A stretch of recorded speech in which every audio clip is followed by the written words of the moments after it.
Okay, now we're going to go ahead and glue the frame up. As you can see, I took my little straight edge, my 90-degree corner straight edge thing, whatever you want to call it,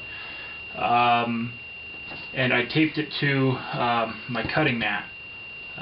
This just serves as a good solid edge that I can glue things up to keep them square, and I have to sit there and fight with the thing as it moves around on my cutting mat. If you have one, you can also use a magnetic gluing jig that Micromark offers.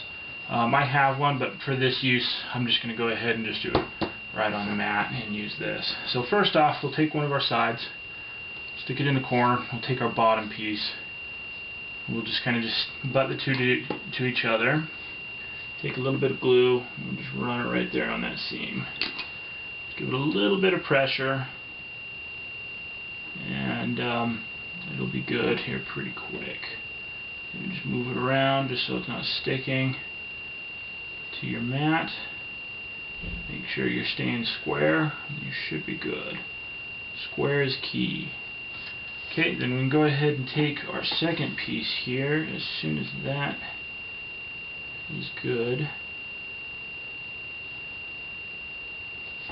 And we'll go ahead and attach it in.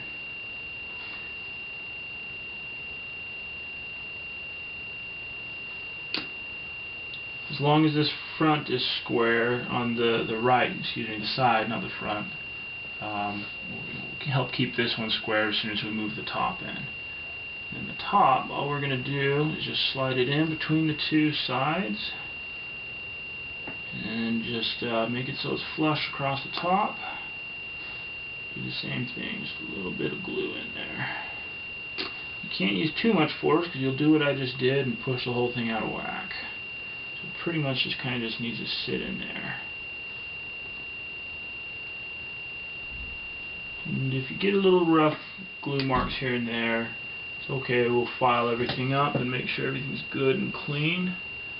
We'll be just fine. So we'll let that set up for a little while. Alright, to cut the little 45-degree bevel in each little strip that we just cut, all I'm going to do is eyeball it, and I just use an X-Acto knife to do this. You just get the tip of your blade just up on the upper corner, and then you can cut it down. And same thing, just flip it over, do the same thing on the opposite end, and you've got it. Not really difficult to do, to eyeball it. You can set up the fence on your chopper with the 45-degree fence, but it's really difficult to keep the pieces in uniform length when you're doing it that route. Some people may disagree with me on that, but it's not all that difficult just to eyeball these pieces to get them right. So just go through, get each of these chopped with just using the X-Acto knife and eyeballing it. It may scare some of you guys how much stuff I do just by eyeballing it. There's some things that I'm very careful with making sure that are precisely cut, but some things you can just eyeball it and get the same results. Not too difficult to do.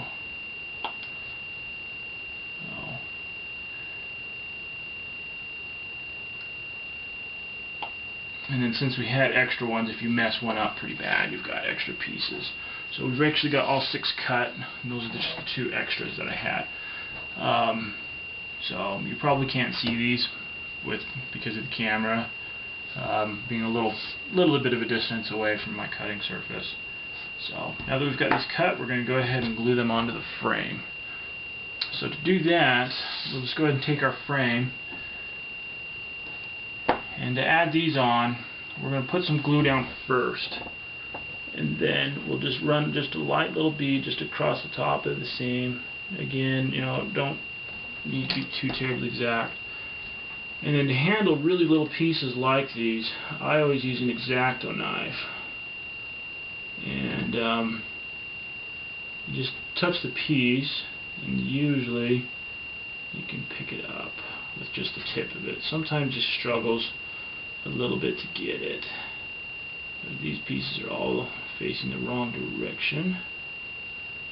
And I'm probably blocking everything. There we go. And then just by eyeballing it, I'm going to drop down a foot from the top, place it on that seam, just hold it down, and get a little bit more glue on there to fix it in.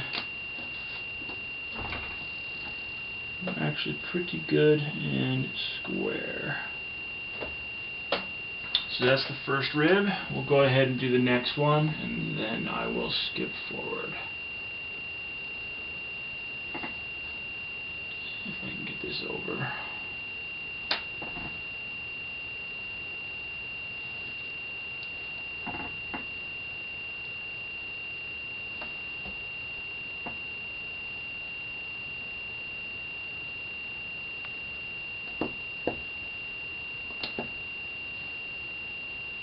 Give it a little bit of glue on there.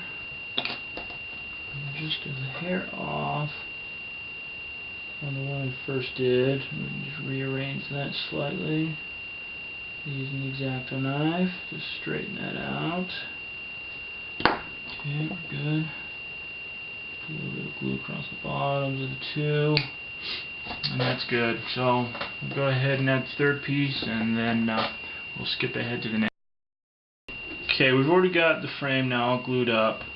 I've got the ribs all glued on to the front. I've also gone through and filed some rough spots that we had onto the tops and the bottoms where the butt joints were. And I sanded just a little bit across the top right here.